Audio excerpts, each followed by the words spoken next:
Hello students, পুনৰ লৈ আহিছো sociology কাৰণে দীঘলীয়া 8 মাৰ্কৰ কোৱেশ্চন আৰু পুনৰ আৰু এটা ভিডিও লৈ আহিছো। ইয়াৰ আগতে আৰু এটা ভিডিও বনাইছিলো, সেইটো জনি চোৱা নাই, ডেসক্ৰিপচনত লিংক থাকিব, তোমালোকে চাই ল'বা। তোমালোকে চোৱা গোটেইখিনি লৈ আহিছো, কেইটামান মোস্ট ইম্পৰ্টেন্ট। তাৰ আগতে তোমালোকক কেইটামান কথা ক'ব আছে, সেইখিনি কৈ দিও যে এই কোৱেশ্চন কেইটা তোমালোকে ডাইৰেক্ট বুলি নাভাবিবা যে এনেকুৱা আহিব। কোৱেশ্চন প্যাটাৰ্ন অকমান চেঞ্জো হ'ব পাৰে, সো ইয়াৰ ৰিলেটেড আহিব। মই জাস্ট ইয়াতে মোস্ট ইম্পৰ্টেন্ট যোনকেইটা টপিকবোৰ আছে, যোনকেইটা কুৱেশ্যন বাৰে বাৰে আহি থাকে, সেইবোৰৰ ওপৰতহে বনাই আছো। জাষ্ট তোমালোকে কনচেপ্টটো বুজাই লওঁ। আৰু এটা কথা, বহুতে কমেণ্ট কৰিব পাৰে যে ইমান কম এনচাৰ নেকি? এনচাৰটো কম নহয়, এই ভিডিঅ'টোত জাষ্ট আমি কনচেপ্টখিনি বুজাবলৈ ট্ৰাই কৰি আছো, যাতে তোমালোকে ইয়াৰ ৰিলেটেড লাইক গ্ল'বেলাইজেশ্যনৰ ৰিলেটেড বা তাৰ ডিফাৰেঞ্চ ছ'চাইটিত কি এফেক্ট পৰে তাৰ ওপৰত যদি প্ৰশ্ন আহে, তোমালোকে জাষ্ট মনত ৰাখা। পইণ্ট ৱাইজ বুজাইছো, যাতে পইণ্টখিনি মনত ৰাখিলেও তোমালোকে বনাই কেনে লিখি থৈ আহিব পাৰিবা। অ'কে, তো ছ'চিয়লজিত তোমালোকে কিন্তু নিজৰ ক্ৰিয়েটিভিটি দেখাব পাৰিবা। তো গোটেইখিনি আলোচনা কৰিম। তো ফাৰ্ষ্ট কুৱেশ্যনটো চোৱা, ডিফাইন গ্ল'বেলাইজেশ্যন। ইয়াৰ আগৰ ভিডিঅ'টোতো আমি গ্ল'বেলাইজেশ্যনৰ কথা কৈছিলোঁ, আৰু এই গ্ল'বেলাইজেশ্যনটো কিন্তু ভেৰি ভেৰি ইম্পৰ্টেণ্ট, বিকজ ইয়াৰ ওপৰত তোমালোকৰ 2 নম্বৰীয়া নাইবা 1 নম্বৰীয়া প্ৰশ্ন আহিব পাৰে, সুধি দিব পাৰে গ্ল'বেলাইজেশ্যন কি হয়। তাৰ লগতে আছে right A note on effect of globalization on different section of the society. গোলকীকৰণৰ সংজ্ঞা দিয়া হৈ গ'ল। সমাজৰ বিভিন্ন ক্ষেত্ৰত, হয় না, ছ'চাইটিৰ বিভিন্ন ক্ষেত্ৰত যি গোলকীকৰণৰ প্ৰভাৱ সম্পৰ্কে এটি টোকা লিখিব দিছে। কি প্ৰভাৱ পেলায়, তো আটাইতকৈ বেছি ইম্পৰ্টেণ্ট হৈছে কি এফেক্ট পেলায়। অ'কে, তো চোৱা গ্ল'বেলাইজেশ্যন কি হয়। Globalisation is a process by which the economics, societies and the cultures of different countries become closely connected and interdependent through trade, communication, technology and migration. Okay, অসমীয়াৰ কাৰণে যদি আমি চাওঁ, গোলকীকৰণ হৈছে সেই প্ৰক্ৰিয়া যাৰ দ্বাৰা বিশ্বৰ বিভিন্ন দেশৰ অৰ্থনীতি, সমাজ আৰু সংস্কৃতি, বাণিজ্য, যোগাযোগ আৰু প্ৰযুক্তিৰ জৰিয়তে এটাই আনটোৰ সৈতে সংযুক্ত হৈ থাকে। অ'কে, এটাই আনটোৰ সৈতে সংযুক্ত হৈ থাকে। তো গ্ল'বেলাইজেশ্যন চিম্পলি বুজি লোৱা কি হয়, যদি নাজানা, গ্ল'বেলাইজেশ্যন মানে হ'ল এটা দেশ, আমাৰ ভাৰতবৰ্ষই যেতিয়া বেলেগ দেশৰ লগত ট্ৰেড কৰিব, মানে কিনা বেচা কৰিব, তাৰ মাজৰ লগত কমিউনিকেশ্যন কৰি থাকিব বা মাইগ্ৰেশ্যন কৰিব, ভাৰতৰ মানুহ আমেৰিকালৈ যাব, আমেৰিকাৰ মানুহ ভাৰতলৈ আহিব, এই এনেকুৱা কি হয়, গ্ল'বেলাইজেশ্যন হয়। মানে গোটেই গ্ল'বটোত কি হয়, বিস্তাৰ কৰা হয় যিকোনো বস্তু, তাকে কি বুলি বুজা হয়, গ্ল'বেলাইজেশ্যন বুলি কোৱা হয়। অ'কে, তো চিম্পল আছিল। এতিয়া মেইন কথা হ'ল তাৰ এফেক্টবোৰ, হয় নাই। এফেক্টছবোৰ কি আহে, effects of globalisation on economic sector. প্ৰথম পইণ্টটো হৈছে কি এফেক্ট পেলায়, ইকনমিক চেক্টৰ, অৰ্থনৈতিক ক্ষেত্ৰত গোলকীয় প্ৰভাৱ। কি প্ৰভাৱ পেলায় এতিয়া অৰ্থনৈতিক ইকনমিক চেক্টৰত, সেইকেইটা চাই লোৱা। International trade and foreign investment have increase, হয়নে। কি কৰে, ইকনমিক যি চেক্টৰত কি কৰে, ফৰেন ইনভেষ্টমেণ্ট, হয়নে। গ্ল'বেলাইজেশ্যন যেতিয়া ষ্টাৰ্ট হ'ব, তেতিয়া বাহিৰা যিমানবোৰ কোম্পানী আছে, আমেৰিকাৰ কোম্পানী হওক, জাপানৰ কোম্পানী, সেইবোৰ আহিব, হয়নে নাই, ভাৰতলৈ আহিব। তো আহিছে, তাৰ কাৰণে কি হৈছে, অলপ ইনভেষ্টমেণ্ট আহিছে, ফৰেন ইনভেষ্টমেণ্ট আহিছে। তাৰপিছত growth of multinational companies has take place. Multinational company যেনে বহুজাতিক কোম্পানীৰ বিকাশ ঘটে, মানে আন্তঃৰাষ্ট্ৰীয় বাণিজ্য বা বিদেশী বিনিয়োগ বৃদ্ধি পাইছে। তাৰপিছত new market and employment opportunity has been created, হয়নে, নতুন বজাৰ আৰু চাকৰিৰ সুযোগ সৃষ্টি হৈছে। এতিয়া যদি বাহিৰা এটা কোম্পানী আমাৰ ভাৰতবৰ্ষলৈ আহি কেনে লাইক যেনেকুৱা টাটা এটা নতুন কোম্পানী অসমত লৈ আহিছে, ছেমি কণ্ডাক্টৰ, এতিয়া ছেমি কণ্ডাক্টৰ জাগিৰোডত হৈ আছে, তাৰ লগত তাত কি হৈছে, নতুন বজাৰ এটা সৃষ্টি হৈ গৈছে নাই, তাত আমাৰ বিভিন্ন জব ফেচিলিটি, বিভিন্ন এতিয়া অসমৰ ল'ৰা ছোৱালীয়ে কি কৰিব, তাত জব অপৰচুনিটি পাব, হয়নে। Small and cottage industries face heavy competition. কিন্তু সৰু সুৰা যি কুটিৰ উদ্যোগসমূহ আছে, ক্ষতিগ্ৰস্ত হ'ব। যেনে ধৰি লোৱা, আমাৰ অসমত কি হৈছিল, আগতে তাঁতশালত কি কৰা হৈছিল, গামোচা বোৱা হৈছিল। তো সেইটো সৰু ইণ্ডাষ্ট্ৰি আছিল ন, ঘৰে ঘৰে থকা। কিন্তু এতিয়া যদি ডাঙৰ মেচিন এটা, ডাঙৰ কোম্পানী এটা বাহিৰা দেশৰ পৰা, বাহিৰা ৰাজ্যৰ পৰা আহি বহাই দিয়ে, তাত যদি মেচিনত কি কৰা হয়, গামোচাবোৰ বনোৱা হয়, তাৰ কষ্টটো কমি যাব। কিন্তু এফেক্ট কাক হ'ব, আমাৰ এই সৰু যিবোৰ আমাৰ স্মল কটেজ ইণ্ডাষ্ট্ৰিবোৰ আছে, যেনে আমাৰ তাঁতশালত বোৱা গামোচাবোৰ আছে, তাৰ এফেক্ট হ'ব, যিবোৰ বৰ্তমান হৈ আছে। অ'কে, তো এইটো হৈ গৈছে প্ৰথম 1 নম্বৰ এফেক্ট হৈছে কি হৈছে, ইকনমিক চেক্টৰত পেলাব। তাৰপিছত ছেকেণ্ডটো আছে 2 number, effect of globalisation on agriculture. এগ্ৰিকালচাৰটো ভৰাব। চোৱা, পজিটিভ নিগেটিভ দুইটাই আছে মোৰ এই এনচাৰবোৰত। অ'কে, তো তোমালোকৰ যদি পজিটিভো লিখিব দিব পাৰে, নিগেটিভো লিখি দিব পাৰে। তো গোটেইখিনি বুজি যোৱা, মাইণ্ডত ৰাখা, খালি জাষ্ট তোমালোকে লিখি আহিব পাৰিবা। অ'কে, তো কৃষি ক্ষেত্ৰত গোলকীয় প্ৰভাৱ, কৃষি ক্ষেত্ৰত কি প্ৰভাৱ পেলায়, modern technology and high yield crops are introduce, হয়নে। কি কৰে, আধুনিক প্ৰযুক্তি আৰু উচ্চ উৎপাদনশীল শস্য ব্যৱহাৰ কৰা হৈছে, হয়নে। কাৰণ গ্লোবেলাইজেশ্যন যেতিয়া হৈছে বিদেশৰ কিবা এটা নতুন টেকন'লজি আছিল খেতি কৰা সেইবোৰ আহিছে আমাৰ ভাৰতলৈ সেইবোৰ হাই ইল্ডিং ভেৰাইটি ক্ৰপছবোৰ যেনেকৈ আহিছে তো সেইবোৰ কি কৰিছে ইউজ কৰি কি কৰিছে এগ্ৰিকালচাৰত সুবিধা হৈছে হয় নাই farmers get access to global market ফাৰ্মাৰ্ছসকল যেনে আমাৰ অসমৰ চাহ খেতিয়কসকলে চাহ খেতিটো কি গোটেই বিশ্বতে বিয়পি পৰিছে হয় নাই কৃষকে বিশ্ব বজাৰত সুবিধা পাইছে হয় নাই তাৰপিছত এগ্ৰিকালচাৰ বিকম মোৰ ইকনমিকেল আৰু এগ্ৰিকালচাৰটো কি হৈছে কৃষি ব্যৱসায়িক ৰূপ লৈছে হয় নাই আগতে কৃষি কেৱল কি আছিল নিজৰ ঘৰত খাবৰ কাৰণে কিন্তু যেতিয়া গ্লোবেলাইজেশ্যন হ'ল তাৰ পিছত কি হ'ল যে কৃষকসকলে নিজে খায়ো আৰু উৎপাদন কৰি কি বিদেশলৈও পঠাব পাৰে এতিয়া হয় নাই বিক্ৰী কৰিব পাৰে small farmer suffer due to price inflation কিন্তু যিবোৰ সৰু কৃষক আছে তেওঁলোকে কিন্তু অকণমান ক্ষতিগ্ৰস্ত হৈছে কাৰণ দামী দামী হাই ইল্ডিং চিটবোৰ তেওঁলোকে কিনিব নোৱাৰে মডাৰ্ণ ফেচিলিটিবোৰ তেওঁলোকে কিনিব নোৱাৰে তো তাৰ কাৰণে তেওঁলোক অলপ ক্ষতিগ্ৰস্ত হৈছে অ'কে বুজি পাইছা নেক্সট 3 নম্বৰটো হৈছে effects of globalisation on working class যেনে শ্ৰমজীৱী ক্ষেত্ৰৰ ওপৰত কি কি গোলকীয় প্ৰভাৱ পৰিছে মই অলৰেডি ক'লোঁ new job are created in IT and service sector তাৰপিছত contractual and temporary jobs have increase job security has decrease তাৰপিছত worker face exploitations in many sectors অসমীয়াত যদি ক'ব যাওঁ আমি IT আৰু সেৱা ক্ষেত্ৰত নতুন চাকৰি সৃষ্টি হৈছে তাৰপিছত চুক্তিভিত্তি আৰু অস্থায়ী চাকৰি বৃদ্ধি পাইছে তাৰপিছত চাকৰিৰ নিৰাপত্তা হ্ৰাস পাইছে তো বহু ক্ষেত্ৰত শ্ৰমিক শোষিত হৈছে অ'কে তো এইকেইটা তোমালোকে ধুনীয়াকৈ চাই ল'বা তাৰপিছত নেক্সট আমাৰ পইণ্টটো আছিল effects of globalisation on middle class এতিয়া মিডিল ক্লাছ মানে মধ্যবিত্ত শ্ৰেণীৰ ওপৰত কি কি প্ৰভাৱ পেলাইছে প্ৰথমটো হৈছে standard of living has improve হয় নাই আমাৰ যি জীৱন ধাৰণৰ মান উন্নত হৈছে হয় নাই গ্লোবেলাইজেশ্যনৰ ফলত আমি ৱেষ্টাৰ্ণ কালচাৰবোৰ দেখা পাইছোঁ তাৰ কাপোৰবোৰ আহিছে তাৰ কাপোৰবোৰ কিনিব পাইছোঁ আমি হয় নে নাই তো আমাৰ ষ্টেণ্ডাৰ্ড অফ লিভিং আমি খোৱা খাদ্য অকণমান বেলেগ কৰিব পাৰিছোঁ তো সেইবোৰত আমাৰ কি হৈছে ইম্প্ৰুভ হৈছে তাৰপিছত নেক্সট হৈছে access to global brand and service has increases বিভিন্ন কি হৈছে আন্তঃৰাষ্ট্ৰীয় সামগ্ৰী বা সেৱাৰ সুবিধাবোৰ বৃদ্ধি পাইছে তাৰপিছত better educational and career opportunities are available শিক্ষা আৰু কৰ্মসংস্থাপনৰ সুযোগ বৃদ্ধি পাইছে হয় নাই তাৰপিছত এইকেইটা আছিল অ'কে তাৰপিছত নেক্সট হ'ল effects on global on poor and weaker section যিবোৰ প'ৰ আছে দুখীয়া আৰু দুৰ্বল শ্ৰেণীৰ লোক আছে তেওঁলোকৰ ওপৰত কি প্ৰভাৱ পৰিছে অলৱেজ তেওঁলোকৰ ওপৰত নিগেটিভ প্ৰভাৱ পৰিছে কেনেকৈ ইকনমিক ইনইকুৱেলিটি হেজ ইনক্ৰিজ যিহেতু অৰ্থনৈতিক অসমতা বৃদ্ধি পাইছে কাৰণ মিডিল ক্লাছ যিসকল ধনী বা অলপ টকা পইচা তেওঁলোকেতো সেইবোৰ সুবিধাৰ উপভোগ কৰিব পাৰে কিন্তু যি দুখীয়া শ্ৰেণী আছে তেওঁলোকে কিন্তু উপভোগ কৰিব নোৱাৰে তাৰপিছত benefits of globalisation are not equally distributed হয়নে গোলকীকৰণৰ সুফল সকলোলৈ সমানভাৱে নাযায় তাৰপিছত unemployment and poverty still exist হয় নাই বেকাৰত্ব আৰু দৰিদ্ৰতাৰ অভাৱ আছে কাৰণ দুখীয়া শ্ৰেণীৰ মানুহবিলাকে কি কৰিব সেইবোৰ পঢ়িব নোৱাৰে মানে পঢ়া ক্ষেত্ৰতো ব্যৰ্থ হৈ থাকিব তাৰ কাৰণে সেইবোৰ জব বা সেইবোৰ চাকৰি ল'ব নোৱাৰিব পাৰে অ'কে নেক্সট তাৰপিছত 6 নম্বৰটো আছে effects of globalisation on culture সাংস্কৃতিক ওপৰত গোলকীকৰণৰ প্ৰভাৱ তো কি কি আছে তোমালোকে ধুনীয়াকৈ স্ক্ৰীনশ্বট লৈ চাব পাৰা নাইবা তোমালোকে PDF-ও ডাউনলোড কৰিব পাৰিবা ক'ৰ পৰা কৰিবা তোমালোকে গোটেইখিনি পাই যাবা গোটেইখিনি কিন্তু মই এতিয়াই যদি কৈ দিওঁ তোমালোকৰ PDF-টো ক'ত পাবা তোমালোকে ডেছক্ৰিপশ্যনত PDF-টো নোপোৱা ক'ত পাবা মই কৈ আছোঁ তোমালোকে PDF-টোৰ কাৰণে তোমালোকে এটা পাছপৰ্ট দিছোঁ কাৰণ তোমালোকে কনচেপ্টটো বুজিব লাগিব বুজি পাইছা কনচেপ্টটো বুজিব লাগিব তো প্ৰথমতে প্ৰশ্নখিনি চাই লোৱা কনচেপ্টটো বুজি লোৱা অ'কে PDF-টো তোমালোকে পাই যাবা মোৰ হোৱাটছএপ চেনেলত okay next what is Sanskritisation discuss elaborate the impact of Sanskritisation in Indian society সংস্কৃতিকৰণ কি ভাৰতীয় সমাজত সংস্কৃতিকৰণৰ প্ৰভাৱ সম্পৰ্কে বিশদভাৱে আলোচনা কৰা আন এটা ইম্পৰ্টেণ্ট হৈছে সেইটো হৈছে সংস্কৃতিলাইজেশ্যন সংস্কৃতিকৰণ ইয়াৰ ওপৰত কিন্তু বহুত প্ৰশ্ন আহিব পাৰে অলৰেডি আগৰ বছৰত আহিছিল ইয়াৰ ওপৰত Sanskritization is a social process in which lower caste groups adopt the customs, traditions, ritual, beliefs and lifestyle of higher caste, especially the upper caste, in order to improve their social status. Okay, the term was introduced by sociologist M.N. Srinivas. এইটো নাম মনত ৰাখিবা এই যি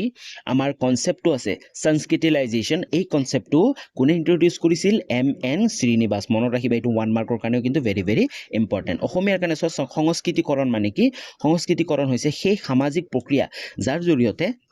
নিম্ন জাতিৰ লোকসকলে উচ্চ জাতিৰ আচাৰ ব্যৱহাৰ ৰীতি নীতি বিশ্বাস আৰু জীৱনধাৰা গ্ৰহণ কৰে যাতে তেওঁলোকে নিজৰ সামাজিক মৰ্যাদা উন্নয়ন কৰিব পাৰে আৰু এই শব্দটোৰ সমাজ বিজ্ঞানী MN শ্ৰীনিবাসে প্ৰচাৰ কৰিছিল ওকে তাকে কি কোৱা হয় সংস্কৃতিকৰণ বুলি কোৱা হয় মানে যিবোৰ লোৱাৰ কাষ্ট আছে ন নিম্ন শ্ৰেণীৰ ব্যক্তি আছে তেওঁলোকে হায়াৰ শ্ৰেণীৰ ব্যক্তিৰ কি কৰিব গোটেই ৰীতি নীতি গোটেই আচাৰ ব্যৱহাৰ ৰিচুৱেলছবোৰ ট্ৰেডিশ্যনবোৰ কাষ্টমবোৰ লোৱাকে বুজোৱা হয় ওকে তো তাৰ পিছত কিন্তু আৰু এটা ইম্পৰ্টেণ্ট এইখিনি হৈ গ'ল সংস্কৃতিলাইজেশ্যন হৈ গ'ল সংস্কৃতিকৰণ হৈ গ'ল 2 মাৰ্কৰ কাৰণে আহিলে তোমালোকে পাৰিবা বা যেনেকুৱা কুৱেশ্যন আহিলে পাৰিবা কিন্তু তাৰ লগত কৈছে যে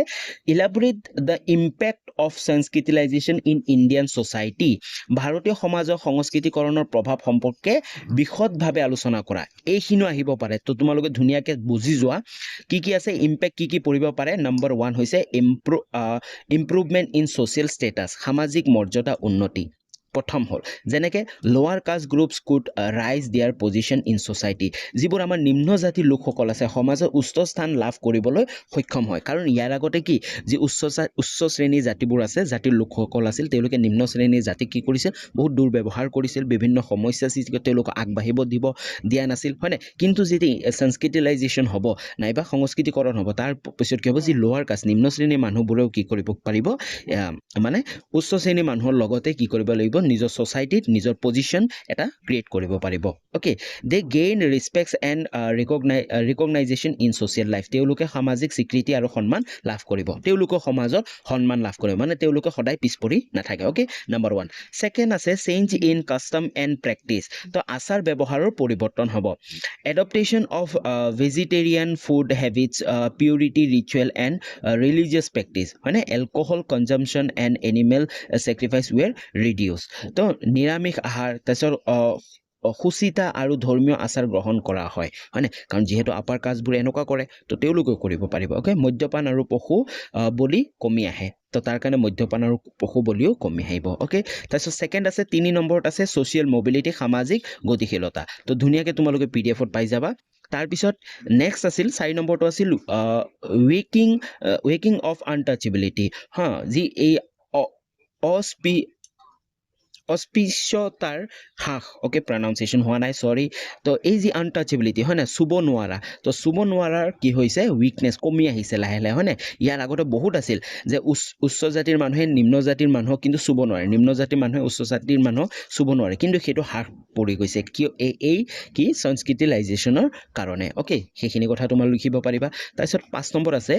spread of Hindu values and culture Hindu মূল্যবোধ আৰু সংস্কৃতিৰ প্ৰসাৰ হ'ব তাৰপিছত 6 নম্বৰ নেক্সট হৈছে 6 নম্বৰটো হৈছে প্ৰিজাৰ্ভেশ্যন অফ কাষ্ট ছিষ্টেম জাতি ব্যৱস্থাৰ সংৰক্ষণ কৰা হ'ব ওকে তো এইখিনি গোটেইখিনি তোমালোকে পাই যাবা 7 নম্বৰটো হৈছে impact on tribal and rural society জনজাতি আৰু গ্ৰাম্য সমাজত প্ৰভাৱ ওকে তাৰপিছত নেক্সট 3 নম্বৰ কুৱেশ্যনটো হৈছে what is mean by regionalism okay আন এটা ইম্পৰ্টেণ্ট ৰিজিয়নেলিজম তোমালোক কৈ দিওঁ HS 2025তো কিন্তু ৰিজিয়নেলিজম আহিছিল কিন্তু এই বছৰ কাৰণেও তোমালোকৰ কাৰণে ইম্পৰ্টেণ্ট তোমালোকে চাই যাবা হয়তো তোমালোকৰ কাৰণ লাষ্ট ইয়াৰ 2025ত 8 নম্বৰৰ কাৰণে আহিছিল কিন্তু এইবাৰ তোমালোকৰ 8 নম্বৰ কাৰণে নহয় 6 নম্বৰ কাৰণে নাইবা 3 নম্বৰ কাৰণেও তোমালোকৰ আহি যাব পাৰে নাইবা তোমালোকে 2 নম্বৰ কাৰণে ৰিজিয়নেলিজম মানে কি আঞ্চলিকতাবাদ মানেনো কি তাৰ কথা আহি যাব পাৰে তো এই কুৱেশ্যনটো ইম্পৰ্টেণ্ট তোমালোকে তাৰ লগতো আছে right any 3 causes of regionalism in India তো ভাৰতবৰ্ষত আঞ্চলিকতাবাদৰ যিকোনো 3টা কাৰণ লিখা কি কাৰণত এই আঞ্চলিকতাবাদ হয় ওকে তো ৰিজিয়নেলিজম মানে কি হৈছে refer to a feeling of strong loyalty and attachment toward one's own region হয়নে আঞ্চলিকতাবাদ মানে কি যিকোনো এটা অঞ্চল হৈছে নিজৰ অঞ্চলৰ প্ৰতি অত্যাধিক অনুগত্য আৰু অশক্তি যি ভাষা সংস্কৃতি ইতিহাস বা অৰ্থনৈতিক স্বাৰ্থৰ ওপৰত আধাৰিত হৈ কেতিয়াবা জাতি ঐক্যৰ বিৰুদ্ধেও যায় হয়নে বেছড অন কমন লেংগুৱেজ হয়নে যেনেকৈ কমন লেংগুৱেজ নিজৰ যি ঠাই আছে নিজৰ যি ৰিজনটো আছে তাৰ ওপৰত অতি বেছি কি হয় লয়েলটি হোৱা হয়নে অতি বেছি কি কৰা মানে আধ্যাত্মিক হৈ যোৱা Okay, যেনে culture, ritual, history, or economic interest, which sometimes goes against the national unity. সেইটো কেতিয়াবা কিন্তু যি নেশ্যনেল আমি অনলি ৰিজন যেনেকৈ আমি অসমত আছোঁ, আমি অসমখনত বহুত ভাল পাওঁ হয়নে, আমি অসমখনক প্ৰথম ভাবিম, কিন্তু তাৰ আমি অসমীয়া বাকী যিবোৰ ৰিজন আছে, লাইক আমাৰ ওচৰত আছে বেংগল আছে, বেংগলক আমি বেয়া পাম, আমি অসমক ভাল পাম, সেইটো হৈছে ৰিজনেলিজিম। কিন্তু সেইটোত কি হয় কেতিয়াবা কেতিয়াবা যি নেশ্যনেল আছে ন, নেশ্যনেল ইউনিটিটো ব্ৰেক হৈ যায় হয়নে। যেনেকৈ তোমালোকে ৰিচেণ্টলি শুনা পাই আছা যেনে মাদ্ৰাজত বা মাৰাঠী মানুহবোৰে কি হৈছে, তেওঁলোকে নিজৰ হেৰি ভাবি আছে যে মাৰাঠীটো বেছি প্ৰায়ৰিটি দি আছে, সেইটো হৈছে ৰিজনেলিজিম। বাকী মাৰাঠী নকলে বেলেগ মানুহক, বেলেগ ষ্টেটৰ মানুহক কি কৰি আছে মানে অলপ বেয়া পাই আছে, তেনেকুৱা কিবা কিবি। তো সেই বুজি পাইছে চাগে, তো সেইটো হৈছে ৰিজনেলিজিম।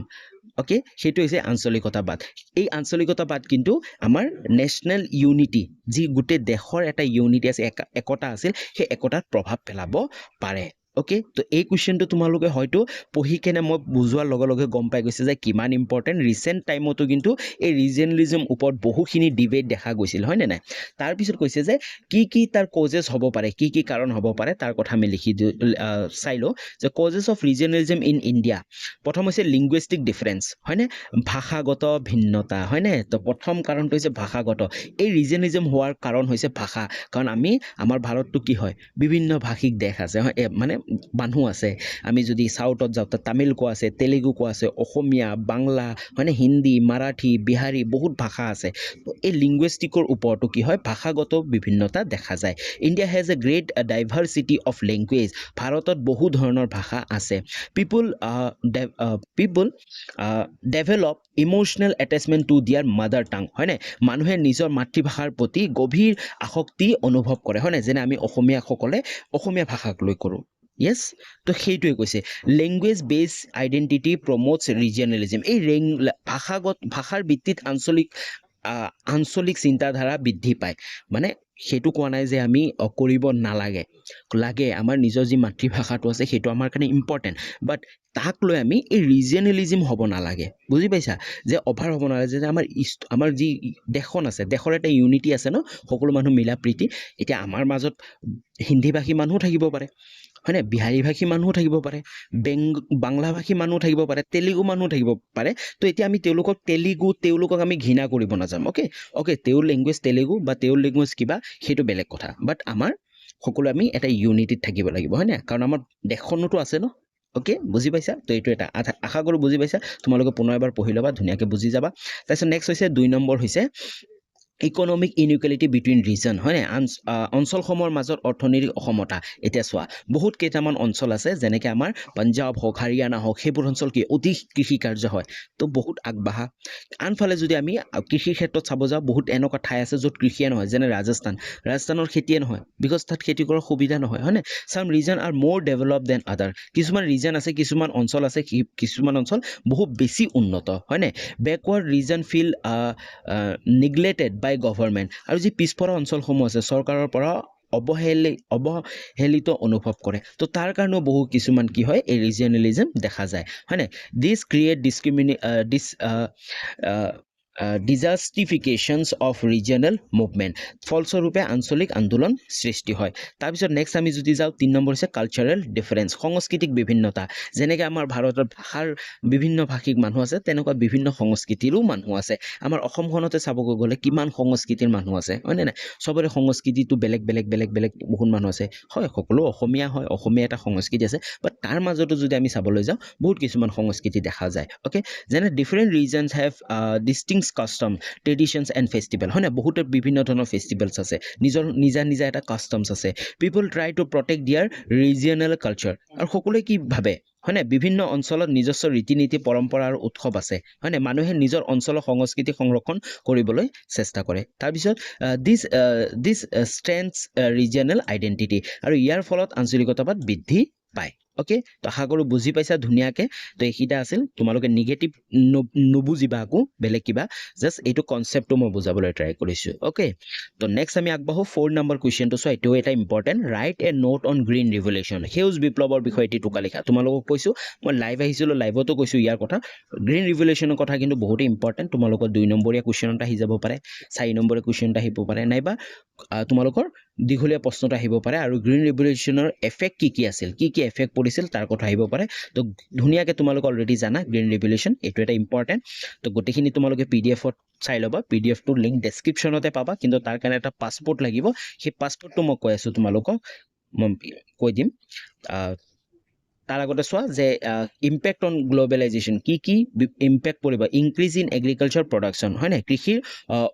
উৎপাদনৰ বৃদ্ধি হয় নাই কৃষি উৎপাদন বৃদ্ধি হৈছে হয় নাই বিভিন্ন হেৰি কৰাৰ কাৰণে এই এই গ্ৰীণ ৰিভলিউশ্যন কৰাৰ কাৰণে অ'কে তাৰপিছত নেক্সট 2 নম্বৰ হৈছে ইম্প্ৰুভ ইন ফাৰ্মাৰ্ছ ইনকাম ফাৰ্মাৰসকল কৃষকৰ আয়ু বৃদ্ধি পাইছে হয়নে তাৰপিছত 3 নম্বৰটো আছে ৰিজিয়নেল ইমবেলেঞ্চ আঞ্চলিক অসমতা কিছুমান ঠাইত কিন্তু আঞ্চলিক অসমতা হৈছে যেনে মই অলপ আগতে ক'লোঁ green revolution benefits mainly Punjab Haryana western Uttar Pradesh এইবোৰ ঠাইত কি কৃষকসকলৰ মাটি বহুত বেছি থাকে হয়নে নাই এইসকল খেতিয়ক কিন্তু বহুত বেছিকৈ উপকৃত হৈছে কিন্তু আনফালে যদি আমি যাওঁ আমাৰ উত্তৰ পূৰ্বাঞ্চলত যিহেতু পাহাৰীয়া ৰিজন হয় আৰু আমাৰ ইয়াৰ কৃষকসকলৰ বেছি মাটি নাথাকে হয়নে নাই বহুত কম থাকে তো তেওঁলোকে ইমান ডাঙৰ ইনভেষ্টমেণ্ট লাইক মডাৰ্ণ ফেচিলিটিবোৰ হয়নে আধুনিক মেচিনবোৰ বা হাই এল্ডিং চিডছবোৰ ইমান তেওঁলোকে প্ৰয়োগ কৰিব নোৱাৰে বুজি পাইছা অ'কে তাৰপিছত গোটেইখিনি আছে তাৰপিছত নেক্সট আমি যাওঁ নেক্সট কুৱেশ্যন হৈছে সেইটো হৈছে চোৱা হোৱাট ইজ লিবাৰেলাইজেশ্যন উদাৰীকৰণ কি হোৱাট ইজ প্ৰাইভেটাইজেশ্যন ব্যক্তিগতকৰণ কি হোৱাট ইজ গ্ল'বেলাইজেশ্যন বিশ্বায়ন ইয়াৰ ওপৰত কিন্তু ইম্পৰ্টেণ্ট আৰু নাইবা কুৱেশ্যনটো যদি এনেকৈ আহে LPG ৰিফৰ্ম বুলিও কোৱা হয় ইয়াক অ'কে LPG আৰু এটা মনত ৰাখিবা LPG যদি ফুল ফৰ্মো আহে তেতিয়া তোমালোকে L for liberalisation P for privatisation and G for globalisation বাৰে বাৰে কৈ আছোঁ এই LPG ৰিফৰ্মটো অতিকৈ বেছি ইম্পৰ্টেণ্ট লিবাৰেলাইজেশ্যন মানে কি হৈছে তোমালোকে ধুনীয়াকৈ এইখিনি পঢ়িলে বুজি পাই যাবা উদাৰীকৰণ মানে হৈছে অৰ্থনৈতিক ক্ষেত্ৰ চাকৰি নিয়ন্ত্ৰণ আৰু বাধা নিষেধ হ্ৰাস কৰা যাতে মুক্ত বাণিজ্য প্ৰতিযোগিতা আৰু ব্যক্তিগত উদ্যোগ বৃদ্ধি পায় মানে চৰকাৰে অকণমান হ্ৰাস কৰা কিছুমান বাধা কিছুমান ৰেষ্ট্ৰিকশ্যন থাকে সেইবোৰ কমাই দিয়া যাতে সকলো মানুহ আগবাঢ়িব পাৰে সকলো মানুহে নিজৰ কিবা কিবি ক্ৰিয়েটিভিটি নিজৰ উদ্যোগ নিজে কিবা কাম কৰিব বা জব অপৰচুনিটিবোৰ নিজে আগবাঢ়ি যাব পাৰে অ'কে তাৰপিছত নেক্সট আছিল প্ৰাইভেটাইজেশ্যন মানে হৈছে ব্যক্তিগতকৰণ মানে হৈছে চৰকাৰী উদ্যোগসমূহত ব্যক্তিগত খণ্ডলৈ হস্তান্তৰ কৰা যাতে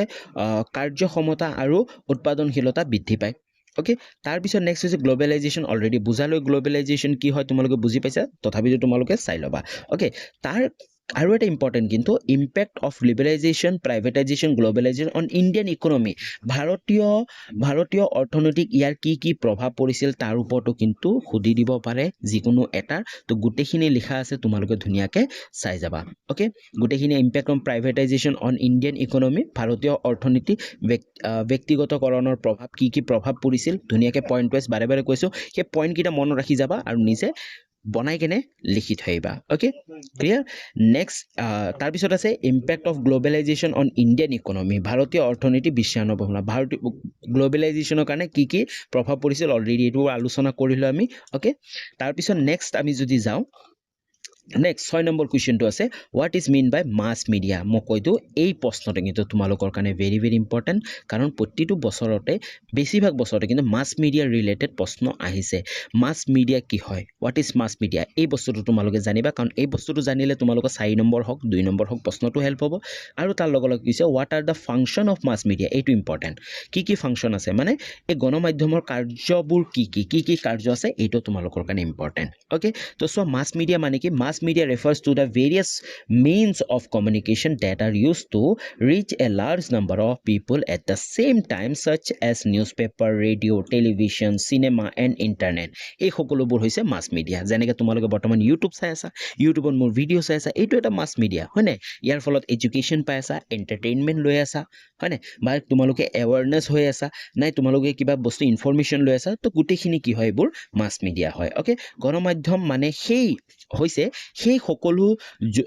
যোগাযোগ মাধ্যম এইটো এটা কি হয় যোগাযোগ মাধ্যম যাৰ জৰিয়তে একেটা সময়তে বহু সংখ্যক লোকে হয় নাই ছেম টাইমত এটা এজন দুজন নহয় এটা ফোন কলটো মাছ মিডিয়া হ'ব নোৱাৰে হয় নাই এটা ছ'চিয়েল মিডিয়া হ'ব পাৰে নিউজ পেপাৰ হ'ব পাৰে টেলিভিশ্যনবোৰ হ'ব পাৰে কাৰণ এটা টাইমত বহুত মানুহে চাব পাৰে অ'কে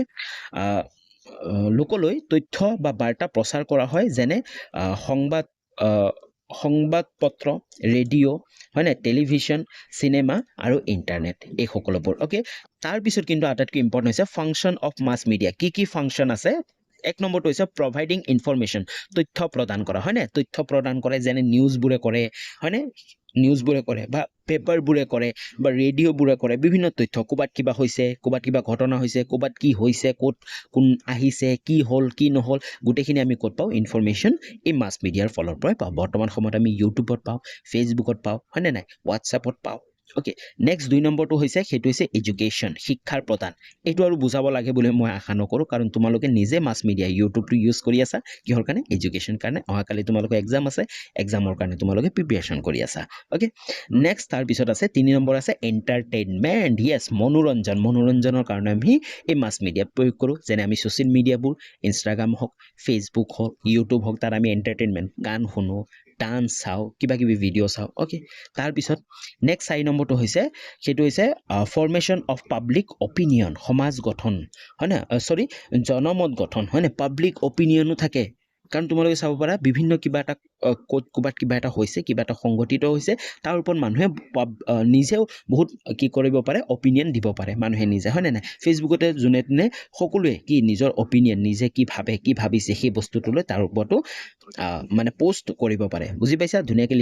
লিখি আহিব পাৰিবা এতিয়া নেক্সট 5 নম্বৰটো হৈছে ছ'চিয়েল এৱাৰনেছ এণ্ড ৰিফৰ্ম সামাজিক সচেতনতা আৰু সংস্কাৰ আৰু এই মাছ মিডিয়াৰ জৰিয়তে সামাজিক সচেতনতা মানে ছ'চিয়েল এৱাৰনেছো কি হয় স্প্ৰেড হয় নে ইয়াৰ আৰু উদাহৰণ দিব নালাগে যেনে বিভিন্ন ধৰণৰ পভাৰ্টি হওক ইনইকুৱেলিটি হওক কাৰাপশ্যন হওক হয়নে নাই ছ'চিয়েল প্ৰব্লেমছবোৰৰ তাৰ ওপৰত কি আমি গোটেইখিনি এৱাৰনেছ পাই থাকোঁ অ'কে ক'ৰবাত কিবা হৈছে নতুন কিবা হৈছে অ'কে 6 নম্বৰটো হৈছে নেশ্যনেল ইণ্টিগ্ৰেশ্যন যেনে জাতীয় সংহতি অ'কে তাৰপিছত